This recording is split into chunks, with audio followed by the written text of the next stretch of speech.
Hello friends, এই যে তোমরা এখানে যে কটা ব্রাইড দেখতে পাচ্ছ, ব্রাইডের ফেস দেখতে পাচ্ছ, এইগুলো কিন্তু আমি সব খুব তাড়াহুড়োর মধ্যে চেষ্টা করেছি প্র্যাকটিস করার, যাতে আমার হাতের স্পিডটা বাড়ে।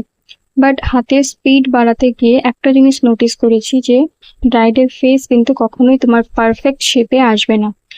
ব্রাইডের ফেস যখন তুমি খুব ধীরে সুস্থিরে হাতে সময় নিয়ে মাথা ঠান্ডা করে বানাবে, তখন কিন্তু ব্রাইড দেখতে কিছুটা এইরকম হবে। এই দেখো, এইরকম হবে। আর উপরে ফেস গুলো দেখতে পাচ্ছ, একবার উপরে ফেস গুলো একবার দেখো।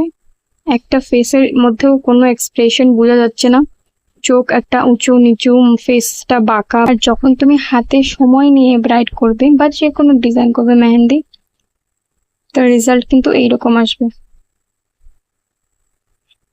এইরকম আসবে। দেখতে পাচ্ছ?